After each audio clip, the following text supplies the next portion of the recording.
Усім прывітанне яшчэ раз, з вами по-ранейшаму Зміцер Лукашук, і мы по-ранейшаму абмяркоўваем пра падзею Беларусі і за яе межамі. Ну і раз на 2 тыдні рэгулярна мы гэта робім з нашим экспертам, регулярным уже экспертам, можна так сказать, кандыдатам гістарычных навук, маяністам Евгеном Красуліным. Добрый день, спадар Евген. День добрый. Я так думаю, что хуткім часе, вот некалі мы колькі гадоў таму, калі толькі я выводзіў у інфармацыйную прастору ваша калегу гісторыка Александра Фридмана, мы так і казалі, там гісторык, там кандыдат, то еще. Потым з нашай лёгкай рукі ён быў перакваліфікаваны ў палітычнага аглядальніка, так што рыхтуйцеся, магчыма, і вас бліжэйшым часам тая ж самая перакваліфікацыя чакае. Тым не менш, дзякуй вялікі за тое, што... Толькі мяне ўжо абвяшчалі, нават эканамістам. Но гэта выклікала з майго боку бунт. Вот так, вот, дарэчы, пра бунты мы з вами сёння і будзем гаварыць. Дарэчы, бунт у вас быў мирны, с кветочками и со здыманнем тапок перед становлением на лаву, ці гэта быў такі сілавы сцэнар адмаўлення? Не, ну той, хто мяне ведае, разумее, што мой бунт выключна мірны, выключна мірнымі метадамі, шляхам, ну, скажем, выказвання слоўнага абурэння. Прычым у мягкай форме. Не зневажальный. Добра, самі-то вы вось чалавек такі, вы за бунт, але ў мягкай славеснай незневажальнай форме. Але калі паглядзець з гістарычнай рэтраспектывы на пытанні змены рэжыма, прычым аўтарытарнага ці дыктатарскага рэжыма. Ось ўсё ж такі пытанне, якое мы з вами ўжо абмяркоўвалі ў адным з папярэдніх эфіраў, пра сілавы сцэнар, наколькі ён магчымы, калі паглядзець это і з гістарычнага пункту гледжання, і з рэалій сённяшняга дня, і як выглядае на тое, гэтая тэма атрымала вельмі такую резонансная яна сталася, скажем так. Що ж таки, давайте да яе яшчэ раз вернемся. Сілавы сцэнар змены рэжыма. Гістарычныя прыклады, наколькі ўсё ж такі, ну, тое, што паспяховыя яны былі, мы маем на прыкладзе не такім ужо далёкім, гэта кастрычніцкі бунт 17-го года, паспяховы, але каб гэты поспех ўсё ж таки быў пазітыўны, без крыві, рэпрэсій і забойстваў. Вот што гісторыя кажа. Ввогуле, давайте, вам сцяг у руки, вы як гісторык, як чалавек спрактыкаваны, выкладчык, тэму вам агучыў, давайте наперад. Ага, так, ну, цудоўны варыянт, канешне, вы прапанавалі. Давайте вось гвалтоўная змена ўлады, толькі вось без гэтых вось забойстваў, там крыві, так... мягонько. Ну, то есть трошечку там гвалтанули, але вот как бы без такого, без пашырэння. Дарэчы, тут же даволі непростая праблема тэарэтычная, гэта тое, што лічыць негвалтоўным супрацівам. І я вам кажу, гэтая праблема не вырашана. Вось, напрыклад, калі збіраюцца пратэстоўцы, ну, увогуле, так, мы маем на увазе там не нейкія канкрэтныя выпадкі, у абстракцыі, што, дарэчы, найчасцей адбываецца, судзячы па сродках масавай інфармацыі. Збіраюцца пратэстоўцы, так, ідуць там, б'юць шыбы, падпальваюць машыны, кідаюцца камянямі ў паліцыю. Гэта гвалтоўны супраціў ці не? Вось калі паглядзець на розныя інструкцыі, вызначэнні, гэта не гвалтоўны супраціў, гэта мірны супраціў.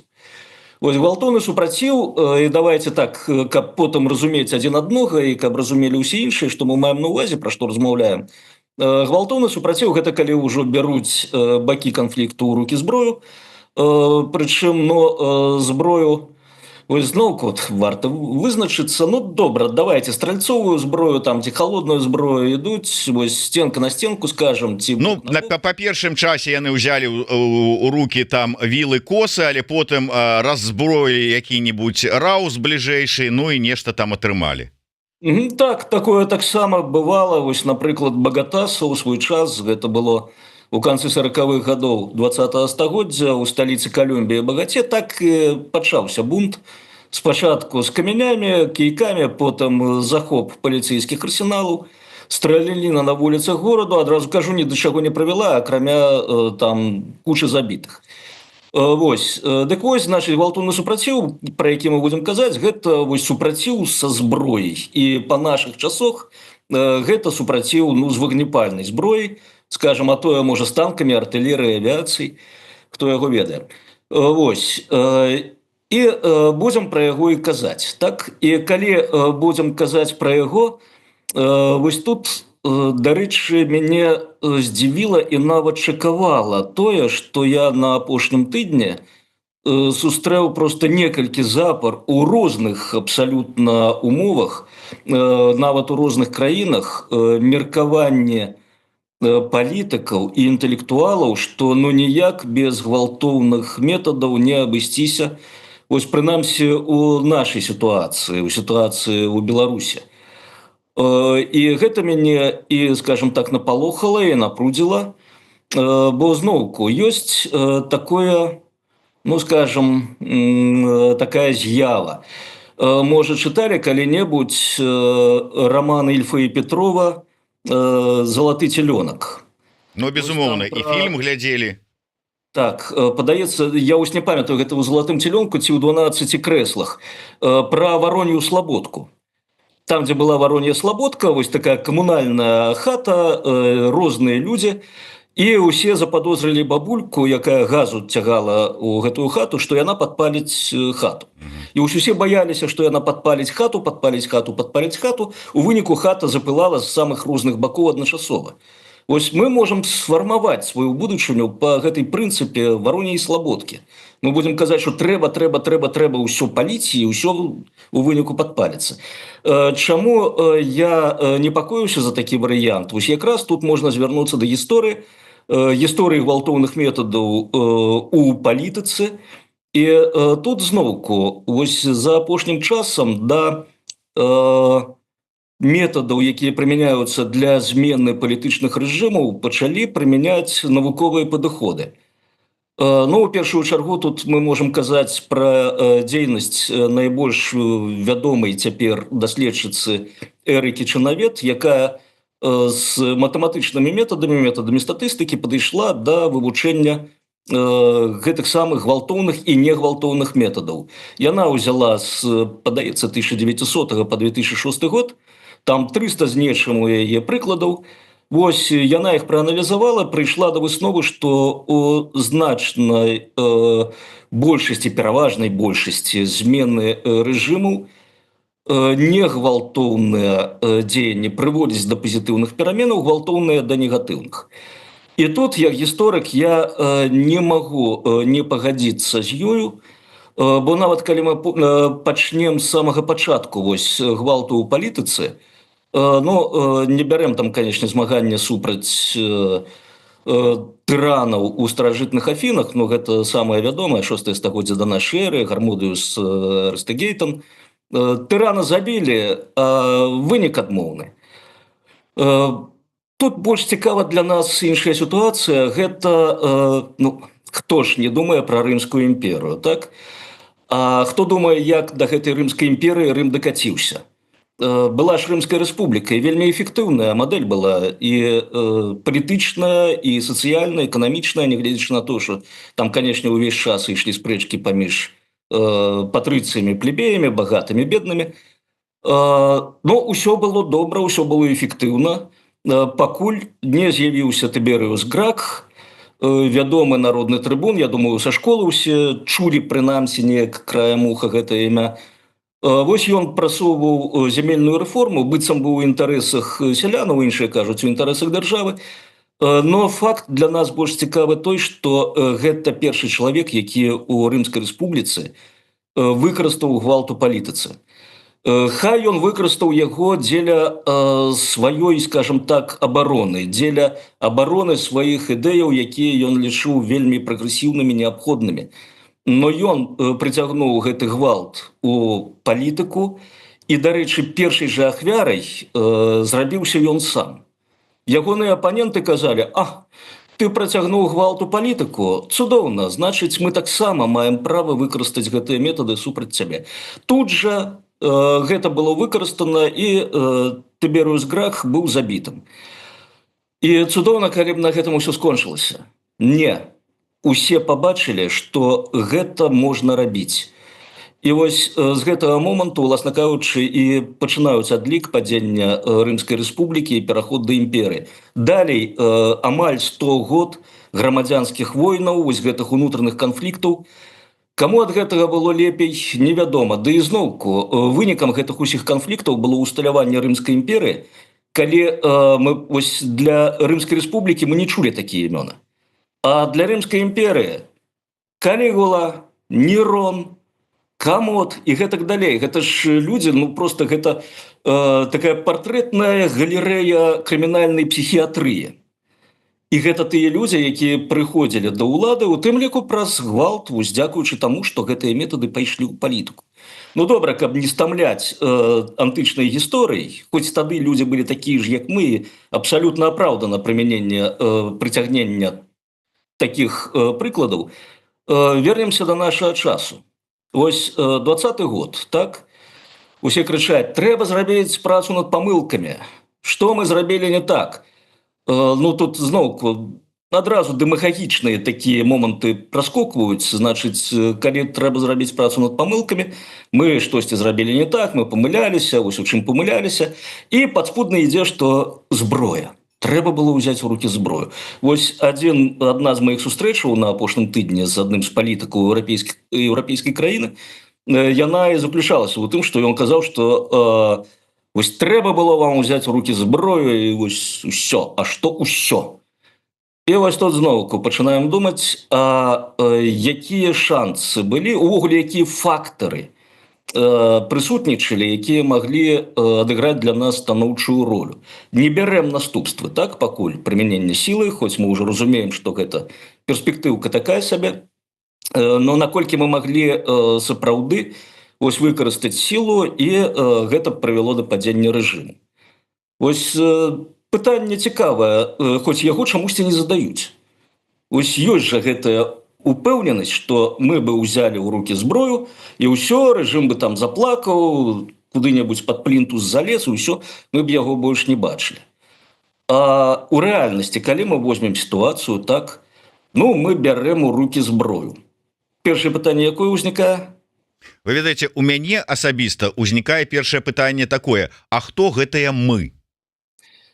Ага, цудоўна. Ну, будзем лічыць удзельнікі пратэстаў, тым больш, што я ад удзельнікаў пратэстаў шмат чуў такога, што трэба было, трэба.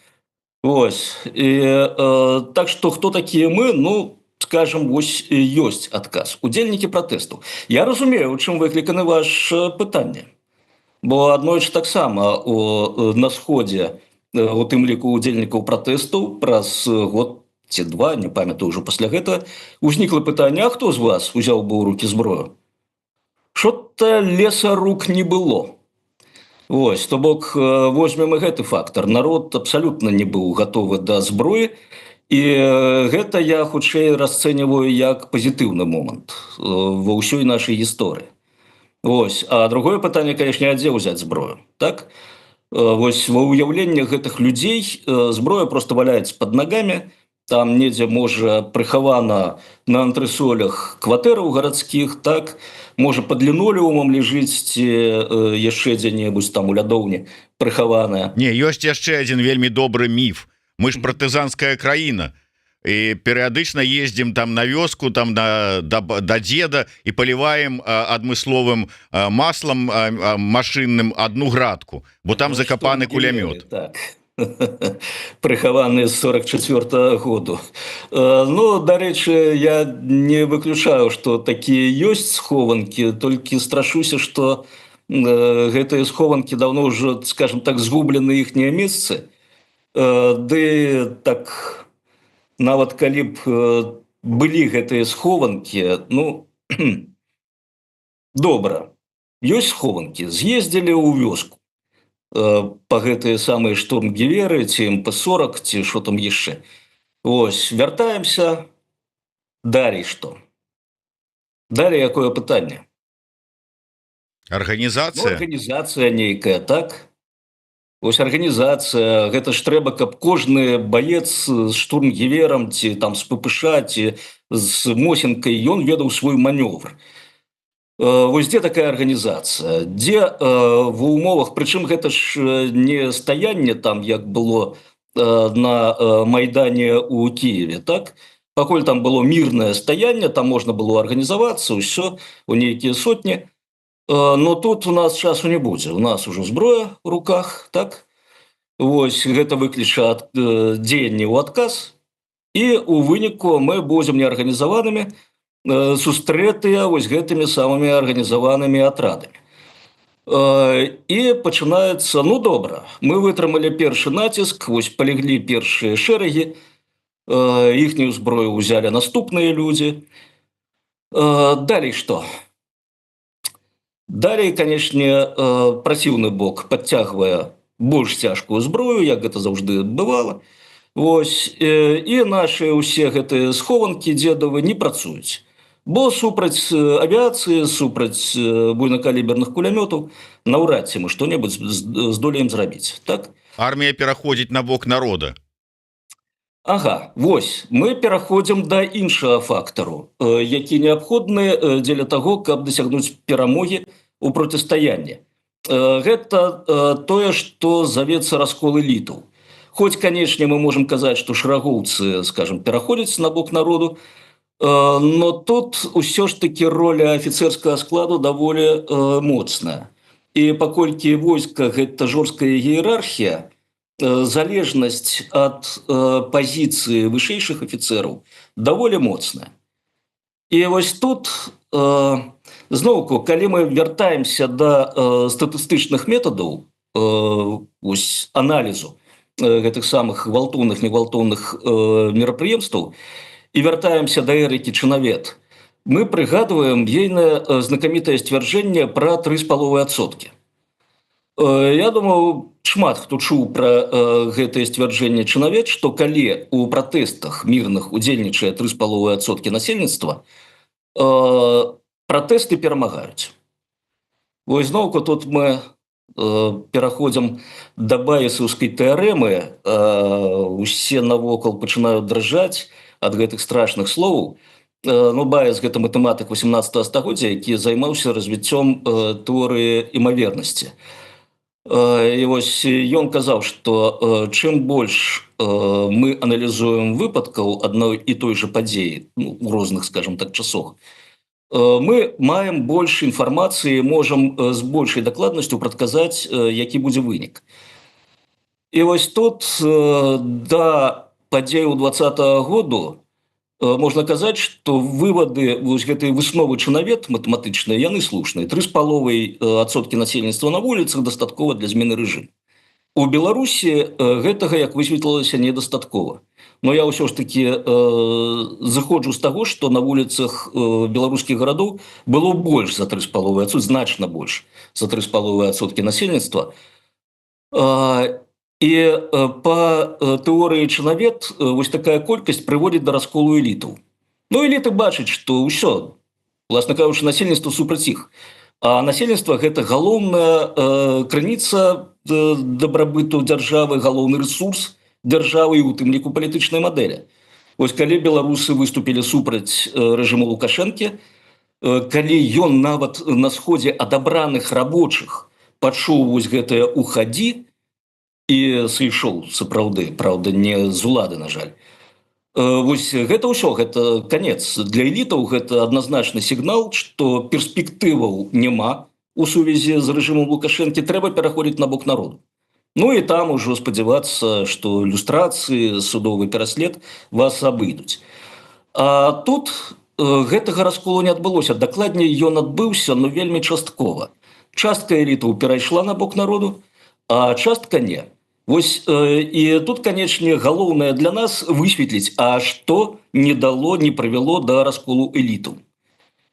І тут, падаецца, аргументик і фактар гэты проста навідавоку ляжыць. І гэты фактар які? Арганізацыя? Гэты фактар Расія.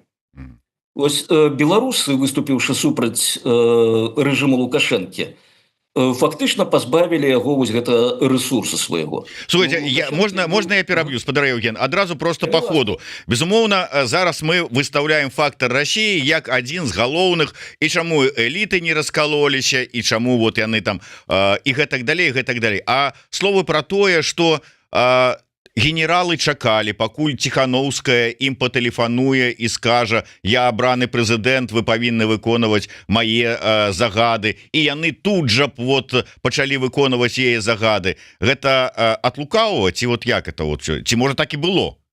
І фактор России тут на той момант быў не такі ўжо значны. Значыць, давайте паглядзім. Ну, па-першае, у мяне няма пацверджанняў гэтай версіі, што генералы сапраўды сядзелі і чакалі.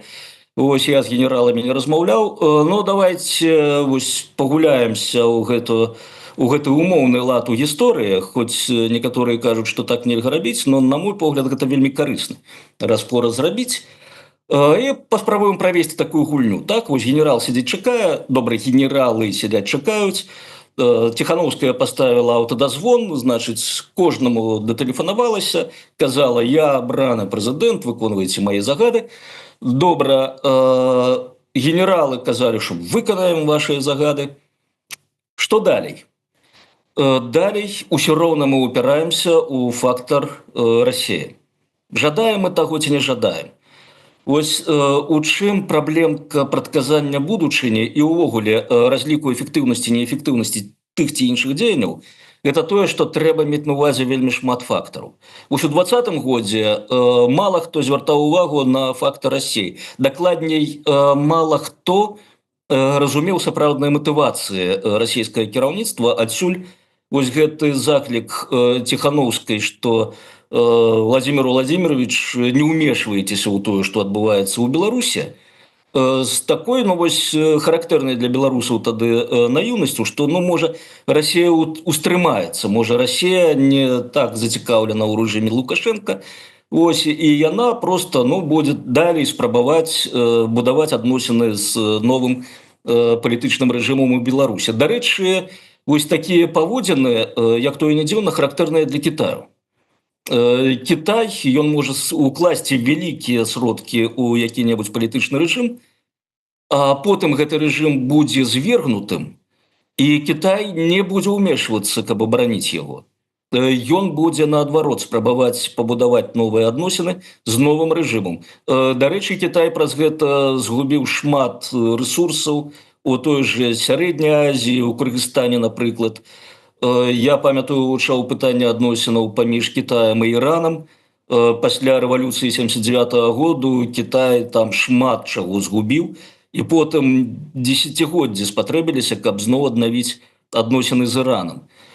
Расія не такая. Расія гэта зусім іншы выпадак, гэта зусім іншыя матывацыі, і матывацыя расійскага кіраўніцтва цяперашняга і больш за тое значнай часткі народу гэта аднаўленне імперыі. Вось імперыя гэта дзяржаваўтворная ідэя. Вось калі будзеце шукаць нацыянальную ідэю Расіі, крый Боже, на што вы мяне штурхаеце? Ды яна на паверхні ляжыць. Гэта імперыя. Пра гэта яшчэ Чаадаеў казаў на пачатку 19 стагоддзя. Расію б ніхто не заўважыў, калі б яна не раскінулася ад акіяну да акіяну. Расейцы настолькі баяцца вось гэтага, што іх не заўважаць, што яны і Чаадаева адразу ў дурку схавалі, каб не плявузгаў. І, уласна кажучы, потым уся іх вось гэта ідэалогія будуецца на імперыялізме. Пачытайце хаця б тыя творы, якія ўваходзяць у беларускую школьную праграму па літаратуры, і пабачыце там вельмі шмат гэтых імперскіх закідаў, якія даходзяць да нас яшчэ з школьных часоў. І Расія, уласна кажучы, вось гэтую ідэю нацыянальную яна ажыццяўляе з 90-х гадоў. Вось калі камуністычная партыя спыніла свой уплыў на жыццё ў краіне, яна не перадала, у яе падхапілі вось гэтую імперскую ідэю, якая для савецкіх камуністаў была характэрнай, новыя так званыя дэмакратычныя сілы. Зноўку вось гэтая барацьба палітычная пачатку 90-х год у Расіі. Памятаеце, вось расстрэл Белага дома ў 93-м годзе. Усе думаюць, што гэта дэмакраты расстралялі гэтых чырвона-карычневых фашыстаў, путчыстаў, камуністаў і гэтак далей. Насамрэч, гэта былі проста дзве, скажем так, плыні палітычныя, якія хутчэй змагаліся за палітычны рэсурс, чым былі нейкімі процілегласцямі па сваім светапоглядзе. І тыя і іншыя былі абсалютнымі імперцамі і задачай бачылі аднаўленне імперыі. Тое, што яны пачалі там з перавароту ў Таджикістане, Азербайджане, Грузіі, з захопу Прыднестроўя ў Малдове і гэтак далей, гэта ўсё ж крокі да аднаўлення імперыі. І вось тут уяўляем сабе, адзін з ключавых элементаў гэтай стратэгіі Беларусь, які самы блізкі саюзнік, які, вось скажем так, ну прыклад вось гэтага аднаўлення імперыі, на які арыентуецца Расія і хоча, каб арыентаваліся іншыя, раптам выпадае з гэтага ланцугу. Усё, ланцуг сыплецца. Там ужо не мае сэнсу і ісці і в Украіну, і не мае сэнсу ісці на паўднёвы Каўказ, і Цэнтральную Азію і гэтак далей. Усё распаўзаецца, таму ні ў якім разе нельга Беларусь адпускаць.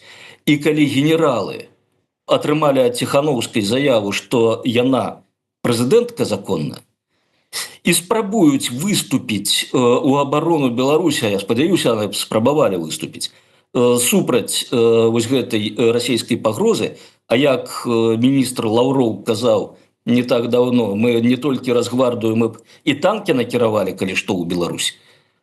Не думаю, што ў беларускага войска было шмат рэсурсаў дзеля таго, каб процістаяць вось гэтай расійскай навале. Мы бачым, што адбываецца ў Украіне.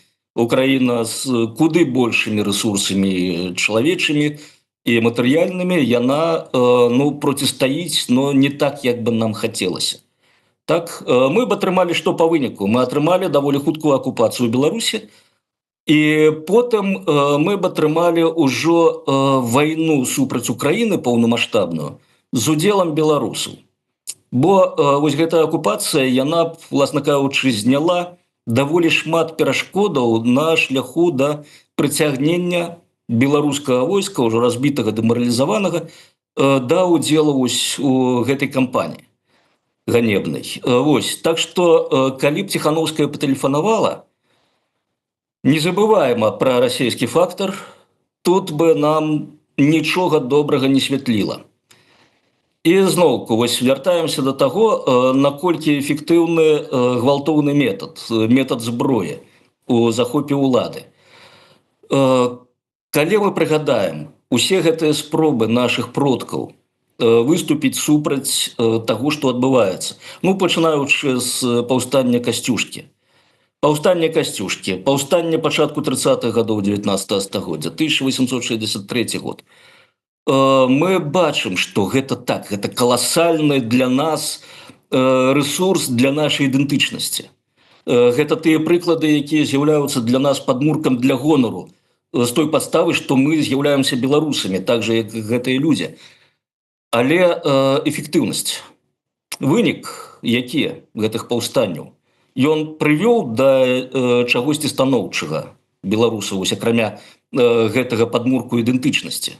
Ён прывёў да ахвяраў, так, да рэпрэсіяў супраць і удзельнікаў і неудзельнікаў гэтага паўстання. Вось зноўку, як кажуць прыхільнікі гвалтоўнага методу, вось у вашым амаль стылі, так, што вы супраць узброенага паўстання, а сумленне што вам кажа, калі прыгадаць, колькі людзей зараз пакутуе ў турмах лукашыцкіх. Вось такі дэмагагічны, так, прыёмчык, ціск на эмоцыі замест рацыянальнасці.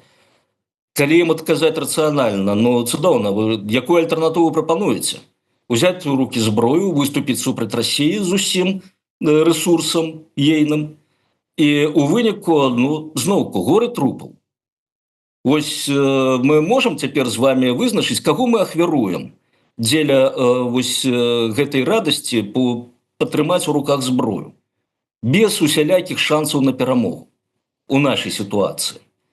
Вось. І далей зноўку пераходзім да таго моманту, якія у нас з'яўляюцца перспектывай. Ну добра, узялі мы ў рукі зброю. Як мы бачым, зусім не заўжды гэтая зброя прыводзіць да перамогі. Так? Хоць зноўку мы ганарымся нашымі продкамі, якія гэта зрабілі, мы ганарымся людзьмі, якія цяпер адстойваюць свабоду і незалежнасць краіны, можа, на тэрыторыі іншых дзяржаў. І далей, што у нас у перспектыве? Далей у перспектыве, як паказвае гісторыя, даволі сумныя рэчы. Людзі, якія ўзялі ў рукі зброю, якія зноўку перамаглі, так, ну давайте ў тэорыі. Вось Украіна перамагае Расію, Расія адводзіць свае войскі з тэрыторыі Украіны, не ўмешваецца ў справы Беларусі, і застаецца рэжым Лукашэнкі сам-насам з народам. Вось тут зноўку ручкі, вось цяпер мы яго пойдзем са зброяй звяргаць, бо вось гэты фактар Расіі прыбраны, так, з нашай тэорыі гвалтоўнай змены ўлады. Пытаннечка, а хто возьме ў рукі зброю? Гэта не пытанне, што там большасць народу не хоча ваяваць, ну і, уласна кажучы, так заўжды ў гісторыі чалавецтва было. Воюе ўсё ж таки маленькая частка насельніцтва, бо проста эканамічна не пацягне вайну любое грамадства, калі яно ўсё пойдзе на фронт. Значыць, будуць ваяваць нейкія асобныя часткі. І вось тут, як паказвае практыка, вось давайте звернемся да цудоўнай краіны Сірыя. Мы памятаем арабскую весну, там шэраг краін на Блізкім Усходзе, у Паўночнай Афрыцы пачынаюцца там пратэсты супраць рэжымаў дыктатарскіх. І гэта недзе прыводзіць да поспеху, недзе прыводзіць да грамадзянскай вайны.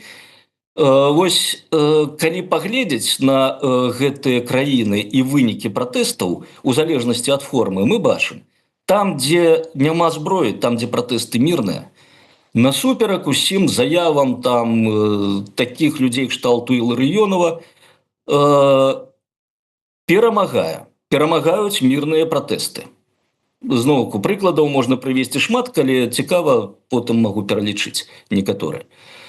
Значыць, і гэтыя мірныя пратэсты прыводзяць да мірнай змены ўлады. Егіпет, Туніс, Алжир. Мы маем мірныя пераходы. Мы чуем што-небудзь пра грамадзянскія войны там, у гэтых краінах? Не чуем, адразу кажу, мы чуем толькі пра зноўку некаторыя хвалі пратэстаў, якія ў тым жа Тунісе праходзілі. Вось, но без крыві. Бярем тыя краіны, якія ўзялі ў рукі зброю. Сірыя.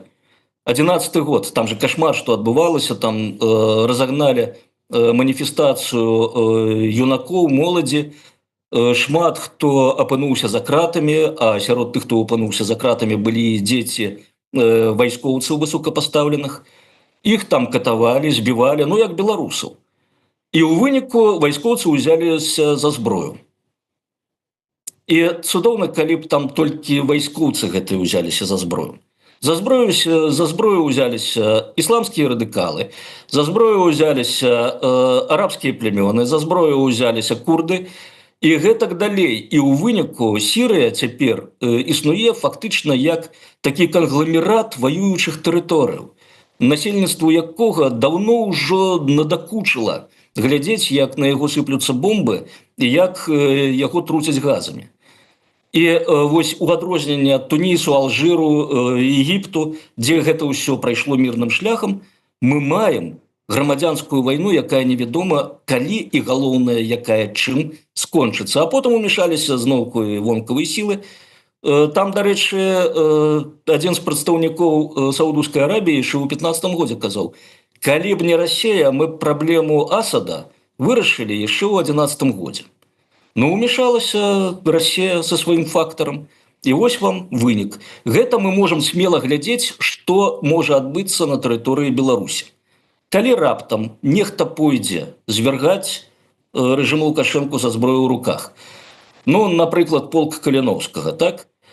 Хто дасць гаранты, што не ўзнікне якое-небудзь віцебскае казацтва, якое таксама возьме зброю ў рукі і не пойдзе воевать супраць зноўку і Лукашэнкі і полка Каліноўскага. А далей можа ўзнікнуць якое-нибудь вольнае войска Вейшнорыі, так, якое таксама вырашыць паваяваць. Што мы будзем мець па выніку? Вось будзем мець па выніку сірыйскую катастрофу. Конечно, калі у вас ёсць запярэчанне, ну, можна паслухаць. Но гісторыя, прычым найноўшая, яна паказвае высокую, высачэзную імавернасць вось такога развіцця падзеяў, калі раптам мы не вытрымаем і возьмем у рукі зброю дзеля таго, каб вырашыць свае праблемы. Я вас на хвіліночку пераб'ю. Так, па-першае, я хацеў бы зрабіць такую невялічкую абвестку. Вось тут у нас у каментарах ёсць спасылачка на эстафету салідарнасці «Галасы праз межы». Гэтая эстафета салідарнасці стартавала з кастрычніка месяца. Яе ладзяць беларусы замежжа, і мэта такая: гаварыць і рабіць, стаць голасам тых, хто гаварыць цяпер не можа. І я вас заклікаю зайсці по гэтай спасылачцы. Там ёсць вельмі выдатнае відэо, нарэзка, падборак, дзе беларусы распавядаюць пра Беларусь, пра беларускасць, пра сваё бачанне Беларусі і тое, што яны лічаць самым дарагім і самым значным у Беларусі. Ну, гэты праект скіраваны для замежнікаў, каб яны пачулі наш голас і паглядзелі, як вот ўсё ж таки што ўяўляе сябе Беларусь. Калі ласка, зайдзіце, паглядзіце на гэтае відэо. Асноўная ініцыятарка гэтага ўсяго праекта эстафеты салідарнасці Ірына Маклейн, гэта прадстаўніца беларускай амбасады, свабоднай беларускай амбасады, яна консул беларускі наш незалежнай Беларусі у Шотландыі. Таму, калі ласка, зайдзіце, паглядзіце, падтрымайце, калі у вас ёсць такая магчымасць.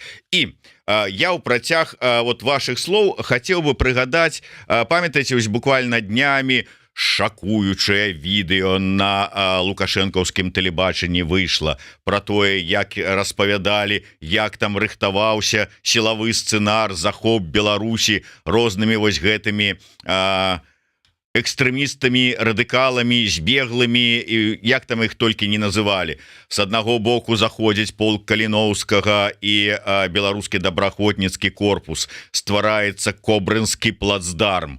З другога боку заходзяць паспалітае рушэнне. З трэцяга боку заходзяць таксама з Літвы, там нехта, там яшчэ нейкія сілы. І безліч спяшчых ячэек прачынаецца па ўсёй Беларусі. Там вот я там глядзеў відэо, яно просто вот так вот паўсюль этой ячэйкі, і ўсё. Ну, это яны яшчэ не сказалі пра падземную армію Пазняка. Вот неяк вот забыліся. Але вот такі сцэнар. Уявім сабе, што ён сапраўды ёсць. Ваше бачанне вось гістарычнай перспектывы, якое б далейшае развіццё падзеяў было? Ну, далейшае развіццё падзеяў, на мой погляд, зноўку даволі сумненькі. Гэта вось якраз сірыязацыя Беларусі і будзе. Вось у такім менавіта варыянце, які быў агучаны на лукашыйскай тэлевізіі. І зноўку гэта той варыянт, пра які не задумваючы асабліва, не са зла, не таму, што яны лукашысты, прасоўваюць тыя людзі, якія цяпер выступаюць за вось гвалтоўны метад. Бо, уласна кажучы, так, будзе той момант, калі рэжым пазбавіцца ўсіх сваіх рэсурсаў, у тым ліку і расійскага, і тады сапраўды паўстане вось гэтае пытанне, як узяць уладу, і галоўнае, як яе захаваць і прадухіліць вось такі сцэнар. Не вельмі добры, як вы разумееце, для ўсіх. Вось тут зноўку ніхто не адвяргае неабходнасці наяўнасці вось гэтых сілаў. Сілаў, якія будуць дапамагаць у тым ліку дзеля змены рэжыму. Толькі гэтыя сілы мусяць быць хутчэй не армейскімі, не вайсковымі. Бо сапраўды няма ў мяне вось такой веры ў тое, што шмат народу паўстане тады на абарону Лукашэнкі. Ну, як бы са мной не спрачаліся, Як бы не спрабавалі абесцэніць тое, што я кажу, ну ў 20-м годзе беларусы перамаглі. Вось хочам мы таго, не хочам, верым, прымаем гэта, не прымаем, не верым, но перамога адбылася. Усё, Лукашэнку казалі сыходзь, і ён пайшоў. І далей толькі Расія яго падтрымлівае. Вось без Расіі, ну, няма ніякіх сумненняў, што рэжыму прыйшоў бы канец тады яшчэ. І тут зноўку думаць, што настроі беларусаў неяк змяніліся за гэтыя гады, якія прайшлі з 20-го, як бы там нас зноўку не спрабавалі пераканаць вось гэтымі сацыялагічнымі апытанкамі, што ну вось, паглядзіце, што там беларусы перагарнулі старонку, у мяне няма такой інфармацыі. І я не думаю, што Лукашенко будзе мець нейкую трываласць там, седзячы на сваім троне пасля таго, як з-пад яго сыдуць расійскія штыхі, на якіх ён сядзіць цяпер. І я не думаю, што спатрэбіцца буйная вайсковая сіла і значная сіла дзеля таго, каб гэта вось змяніць, каб Лукашенку адтуль скінуць. Але я думаю, што гэта будзе вось вельмі моцны і вельмі істотны момант рызыкі, калі рэжым падзе і калі ўзнікне, дакладней рэалізуецца, актуалізуецца вось гэтая вера, як жыхароў Вароні і Слабодкі, што толькі зброя ўсё вырашыць, і вось тады ўзнікнуць гэтыя шматлікія сілы, якія паміж сабой будуць вырашаць, у каго з іх дубальтоўка даўжэйшая. Вось у каго даўжэйшая, то і будзе кіраваць. Насамрэч, пры змене рэжыму нам патрэбныя будуць паліцэйскія сілы дзеля таго, каб прадухіліць вось усе гэтыя выступленні. Паліцэйскія сілы, так, і армія. Ну, тут у мяне спадзяванне, што генералы все ж таки здымуць слухаўку і паслухаюць словы Ціхановскай. Но зноўку гэта калі будзе Ціхановская. То бок, дзеля таго, каб у нас не рассыпалася краіна вось на гэтыя ўсе ваюючыя групоўкі, нам патрэбен моцны палітычны цэнтр цяпер. І дзякуй Богу, ён у нас ёсць. Нягледзячы на тое, што вялікія высілкі пракладаюцца, каб у нас гэтага цэнтру не было. Вось шмат паралеляў, так яшчэ з 22-го году праводзілі з вольнай Францыі, так, Дэ Голля. Што бы было з Францыі, калі б не было вось гэтага палітычнага цэнтру, які увасабляў у сабе Дэ Голь.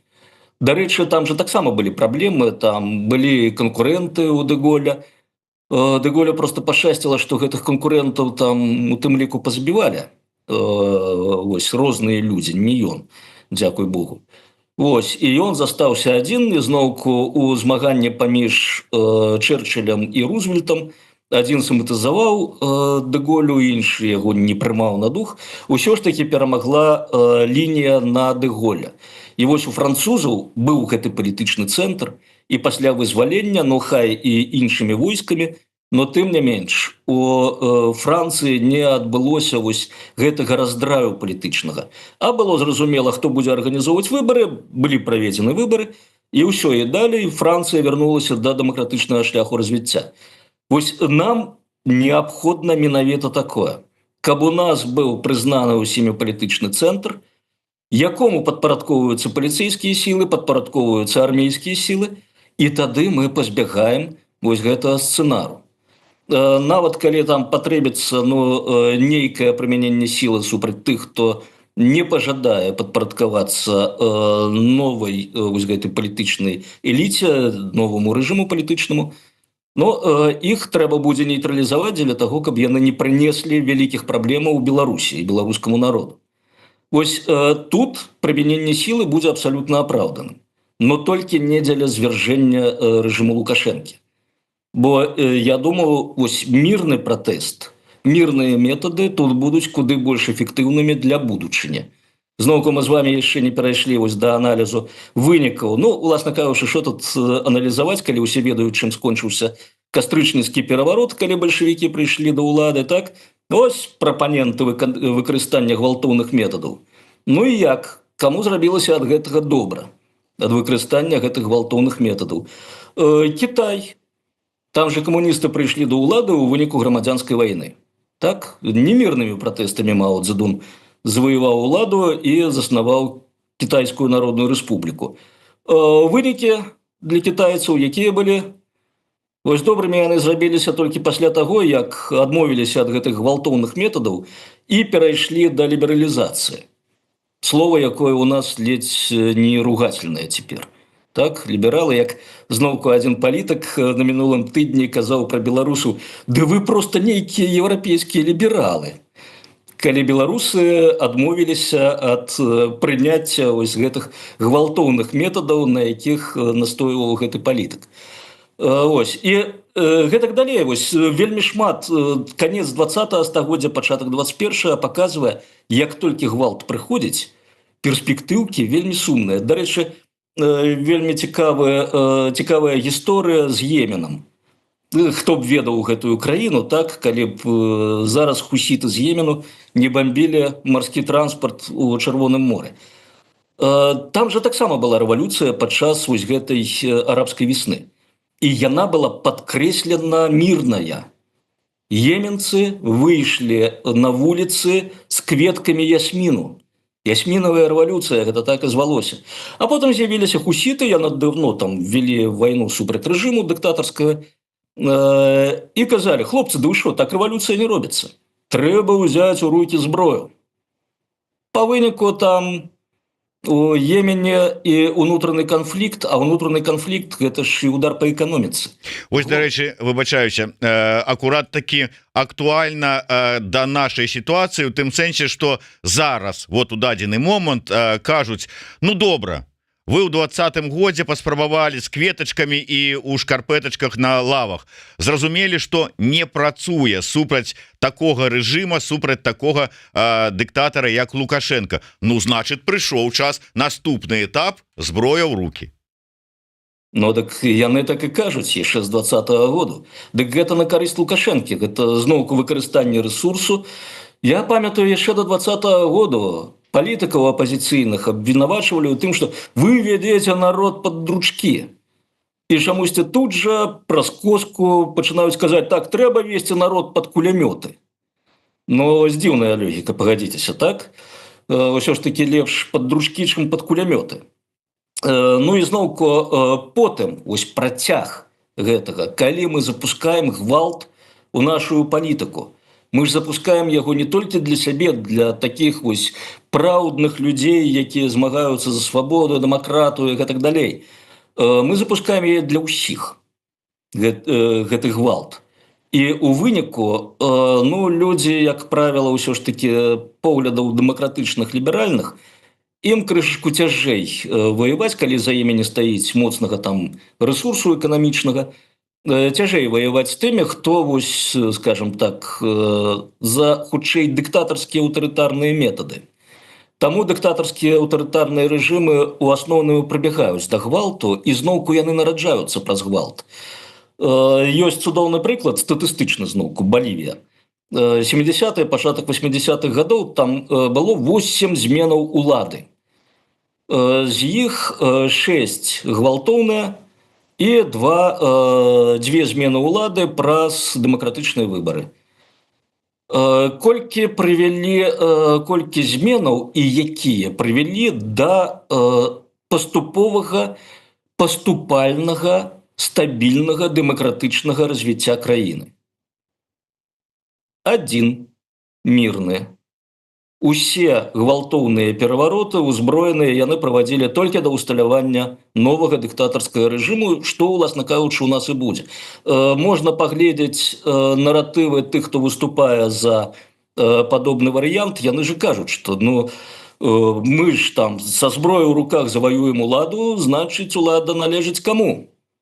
Вось гэтым саплевым дэмакратам ці людзішкам, якія не падтрымалі нас у нашай барацьбе. Не, улада мусіць належыць нам. Ось у нас якія доўгія руля нашых дубальтовак, значыць, мы будзем нараджаць уладу для сабе. І гэта зноўку, а гэта проста кола далейшых дыктатарскіх рэжымаў для Беларусі з даволі сумнымі наступствамі, бо у той жа Лацінскай Амерыцы ўсё ж такі дыктатуры мелі хоць нейкія там эканамічныя мадэлі, больш-менш эфектыўныя, маглі існаваць. У нас пакуль А, ну, пакуль народу трэба добрую эканамічную пісьменнасць даць, каб хоць спадзявацца, што нейкі дыктатар там будзе ажыццяўляць неабходныя эканамічныя рэформы. Ды ўжо у гэтым годзе атрымалі Нобелеўскую прэмію якраз за аналіз уплыву дыктатарскага рэжыму на эканоміку ці дэмакратыі і прыйшлі да высновы, што дэмакратыя эканамічна куды больш эфектыўна, чым дыктатарскія рэжымы. І у выніку зноўку, калі мы трапляем у гэтае кола гвалтоўных зменаў улады, ну зноўку змянілі уладу гвалтоўна, мы ж далі зялёнае святло і іншым. Калі вы змянілі, давайте-ка мы з вами памеряемся. Можа мы больш годны, у нас больш доўгія рулі нашых дубальтовак, і мы будзем кіраваць вами, а не вы. Вось патрэбна гэта грамадству? Ну, з майго пункту гледжання не патрэбна. Я не ведаю, можа хтосьці там у залежнасці ад свайго характару будзе лічыць, што вось гэта і ёсць светлая будучыня для Беларусі, калі увесь час нехта са зброяй у руках вырашае, а хто ж будзе кіраваць у краіне. Я, дарэчы, слухаючы вас, прыгадаў, ось днямі у Варшаве праходзіў чарговая сустрэча ў межах фестываля інтэлектуальнай кнігі «Прадмова», і я там мадыраваў одну панель, прэзентацыю кнігі, якую напісала, стварыла Тацяна Шчытцова, рэвалюцыя, як яна там называецца, ну, неважно. Сэнс у тым, што яна рассказывала про вот сваё бачанне падзеяў 20-го года, і адным з удзельнікаў гэтай размовы, прэзентацыі, дыскусіі быў вядомы польскі дысідэнт, рэдактар газеты «Выборчай» Адам Міхнік. Адам Міхнік ўсё ж такі, можна сказаць, вот я, конечно, больш вядомы зараз як галоўны рэдактар газеты «Выборчай», але ён адзін з стваральнікаў, укладальнікаў салідарнасці. Ён удзельнік круглага стола, ён удзельнік усіх тых падзеяў, якія былі звязаныя з салідарнасцю. І вось калі зашла размова пра сілавы сцэнар, можа быть, не так пачалі дзейнічаць у 20-м годзе. І ён сказаў, што насамрэч, калі пачалася салідарнасць, калі пачалася хваля страйкаў па ўсёй Польшчы, стала размова пра тое, што Масква уводзіць свае танкі ў Польшчу і душыць польскую салідарнасць, рэвалюцыю, польскі уздым. Як яны гэта звыклі рабіць, як зрабілі ў Чэхіі ў 68-м годзе, як это рабілі ў іншых краінах, тое ж чакала і Польшчу на пачатку салідарнасці. І Ярузельскі, вось менавіта, ён как бы адгаварыў ад Расію ад гэтага сцэнару.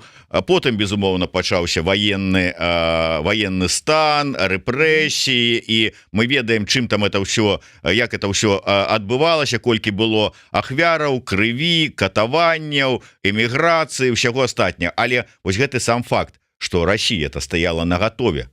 Яна была гатова нават не тое, што вот Беларусь, якую яна лічыць сваёй, увесці войскі, а вот и туды направить все, и причем это как бы такі момант не там не нейкія 60-е гады, сталіншчына пасля сталіншчына, а вот уже у прынцыпе такія часы, і уратавала ў прынцыпе Польшу Польша займела шанс толькі с развалом СССР. Абсолютно верно. И то есть вот развал России адзіны шанс для нас. Вось давайте глянем. Ну, па-першае, 60-е гады гэта не сталіншчына. Я сказал пасля сталіншчына, але ўсе яшчэ... Гэта так званая дактрына Брежнева, дактрына абмежаванага суверэнітэту для сацыялістычных краін. Яны не могуць вырашаць, як ім вось у палітычным пляне дзейнічаць, і ў знешнепалітычным таксама. І 81 год, гэта ж Брежнев яшчэ жывы, гэта дактрына дзейнічае ў поўны рост. І мы... Ну, хто ведае, той памятае, што ў салідарнасці былі даволі гарачыя спрэчкі вось наконт гвалтоўнага сцэнару, і потым паспрабавалі некаторыя, но былі закатаны ў асфальт. Магу прывесці прыклад 89-го году, калі паў Берлінскі мур. Я якраз тады служыў у савецкім войску, у заходняй групе войскаў у Нямецчыне. У нас была спецчастка Лейпцигскага гарнізону, І до нас, ну, офіцери, адносіны з афіцерамі тады былі даволі дэмакратычнымі, і афіцеры нам распавядалі, што калі пачаліся ў Ляйпцыгу ўвосень 89-го году пратэсты, далёкія па масавасці ад беларускіх там побач не стаяла. Там некалькі тысячаў чалавек выходзіла на вуліцы. Вось, но кіраўніцтва ГДР звярнулася да камандавання групоўкі заходняй савецкай з просьбай выдзеліць байцоў дзеля задушвання вось гэтых самых пратэстаў. І кіраўніцтва групоўкі, па словах нашых афіцэраў, адмовілася гэта ажыццяўляць. Зразумела, што гэта палітычнае пытанне, якое не тычылася кампетэнцыі кіраўніцтва групоўкі. Гэта вырашалася на больш высокіх узроўнях. І вось тут якраз ілюстрацыя, які фактар можа адыграць нам на карысць. Адсутнасць знешняга фактару. Заўжды у аматараў гвалту я запытваю, там колькі атрадаў казакаў спатрэбілася, каб дэмакратызаваць Польшу у канцы 80-х, пачатку 90-х. Колькі спатрэбілася, каб дэмакратызаваць Чэхаславаччыну? 0. Чаму? Там дастаткова было вулічных пратэстаў, народных пратэстаў, мірных, дзеля таго, каб змянілася гэтая ўлада. Дарэчы, Румынія, якую звычайна прыводзяць у прыклад як краіны, дзе гвалтоўна змянілася ўлада, не гвалтоўна яна змянілася. Там даволі добра прасочваецца па вось гэтых падзеях некалькіх дзён, як усё адбывалася. Чаўшэску спачатку аддаў загад страляць у людзей у Цімішаары, потым такі ж загад быў аддадзены і для вайскоўцаў у Бухаресце. Эліта, генералы. Но Ціхановская ім не тэлефанавала, не было Ціхановскай, но яны самі для сябе вырашылі, паглядзеўшы, што адбываецца, і зноўку зразумеўшы, што ніякіх рэсурсаў за рэжымам Чаўшэску ўжо больш няма, яны так прыкінулі для сябе, а што там будзе? Ага, перспектыўкі-то змрочныя, калі асабліва пачнем страляць, а далей што? Далей у нас жа няма, вось вяртаючыся да польскіх падзеяў, быў такі амерыканскі анекдот, там ёсць light bulb collection, колькі чагосьці ці кагосьці трэба, каб замяніць электралямпачку. Вось пытанне пачатку 80-х гадоў, колькі палякаў трэба, каб замяніць электралямпачку. Патрэбен адзін паляк, но 10 тысячаў савецкіх войскаў, каб прымусіць яго гэта зрабіць.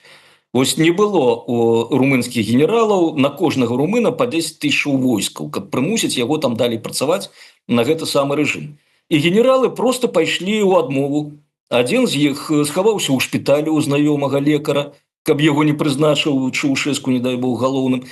І гэта прывяло да падзення рэжыму. Усё. А страляніна з ахвярамі – гэта ўжо пасля арышту Чаўшэску. Следства ідзе дагэтуль. Там некалькіх генералаў ужо прыцягнулі да адказнасці за тыя дзіўныя падзеі, калі ўжо не трэба было ніякага гвалту. І дагэтуль вось не высветлена, а хто вёў агонь на вуліцах Бухаресту пасля, падкрэсліваю, падзення рэжыму Чаўшэску. Вось нам зноўку, нам патрэбныя добрыя паліцэйскія сілы дзеля таго, каб не дапусціць такіх вось інцыдэнтаў, як адбылося ў Румыніі.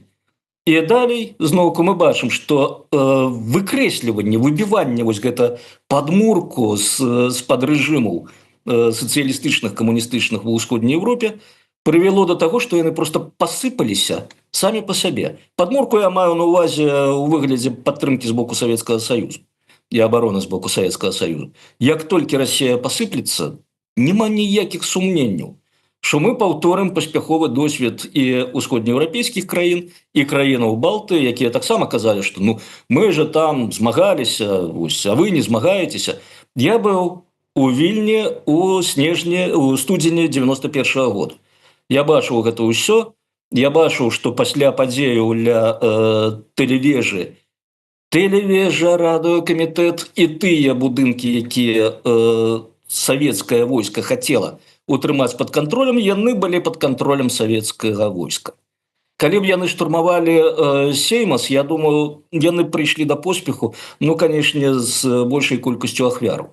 Зразумела, што вось на гэта Гарбачоў і тагачаснае кіраўніцтва Савецкага Саюзу пайсці не магло, бо гэта поўная катастрофа для іміджу і ўвогуле поўная катастрофа для рэжыму.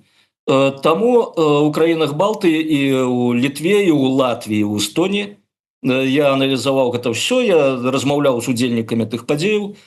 Зіма 91-го нічога не вырашыла. Усё вырашыў жнівень 91-го, калі Савецкі Саюз, уласна кажучы, вось смяротна спатыкнуўся аб ГКЧП і паляцеў, разбіўшы там сябе ўсю рыла і ўсё астатняе. Пасля гэтага, власна кажучы, краіны Балтыі і краіны цэнтральна-ўсходнай Еўропы маглі спакойна выдохнуць, усё ім нічога не пагражала. І тое, што цяпер модна называць калектыўным захадам, казаў новаму кіраўніцтву Расіі: вось гэта наш. Там наводзьце парадак, у Беларусі, Украіне, Каўказ, Азія, самі наводзьце парадак. Але сюды не лезьце. Вось калі такое скажуць пра Беларусь, ну гэта будзе нашым нацыянальным святам і вызваленнем ад тых сумных перспектываў, якія мы тут з вами опісваем. Ну что ж, на жаль, трэба завершаць нашу сённяшнюю размову. Я думаю, что шмат інфармацыі для роздуму мы далі кожнаму, а хто і выступае там за такі сцэнар, за гэтакі, такое бачанне, адсутнасць бачання. Калі ласка, слухайте. Одна яшчэ заўвага: мы з вами не разглядалі, канешне, сцэнар маштабнай вайны, но гэта лепш не разглядаць. Ну, я думаю, что у нас ёсць яшчэ такая запланаваная тэма на наступную нашу сустрэчу, калі нешта раптоўна не зменіцца, як это ў нашым плынным жыцці бывае, тэма нацыянальнага прымірэння. Я думаю, что вось гэта адзін з аспектаў, які добра таксама ў межах гэтай тэмы можна і разгледзець. Таму, калі ласка, думайте, разважайте, подписывайтесь на YouTube канал Еврорада, каб не пропустить нашу наступную размову. Ну і дзякую вялікі ўсім. Я хочу адказаць Матахары, які, здаецца, пытаўся, ці гэта тарка ў мяне тут на цішотцы. Сапраўды, гэта тарка, прычым тут з надпісам вось такім, калі бачна, пачытайце, гэта такі адмысловая цішотка наша ўсё ж такі беларускага моладзевага хаба. Дарэчы, тым, хто знаходіцца ў Польшы, той, хто плаціць тут падаткі, хутка вы ўсе будете складаць піты, і у вас будуць адлічваць 1,5% на неурадавыя, недзяржаўныя, некамерцыйныя розныя фонды і такія вось арганізацыі. Іх усё адно у вас адлічаць. Так што, запаўняючы піт, вы можете гэтыя 1,5% на той же самы беларускі моладзевы хаб попросить, каб пералічылі, ну, то есть позначить, каб пералічылі. Так что падтрымайце такую нашу беларускую ініцыятыву. Я думаю, гэта не толькі польскіх беларусаў тычыцца. У іншых краінах у развязу таксама гэта можна рабіць. Пералічваць менавіта на беларускія ініцыятывы частку сваіх падаткаў. Ну так, безумоўна, але немагчыма, там, скажем, частку сваіх падаткаў чалавеку, які працуе умоўна во Францыі, пералічыць на беларускі моладзевы хаб у Варшаве. Таму, яны, спадзяюся, знойдуць свае ініцыятывы. Да, таму, калі я кажу пра менавіта моладзевы хаб, то я кажу пра беларусаў. А тыя, хто жыве ў іншых краінах, яны могуць падтрымаць такім чынам беларускія ініцыятывы, якія знаходзяцца ў іх краінах. Дзякуй вялікі, спадар Яўген. Ну і, калі ласка, будзе нагода, будзе магчымасць, можна зрабіць такую аб'яву 20 снежня. У Вільні будзе праходзіць у краме творчай прасторы «Кропка» прэзентацыя кніг пра беларускую нацыянальную ідэю, дзе буду я, дзе будзе шмат вельмі цікавых ідзей экспертаў нашай праграмы. Яўген Красулін у тым ліку. Далучайце, прыходзьце, працягнем размовы на гэтыя тэмы у тым ліку. Дзякуй вялікі, спадар Яўген. До сустрэчы. Будем спадзявацца, што не толькі ці шорткі відоўцаў будуць разглядаць, но і слухаць. Да, на гэта і разлічваем. До сустрэчы.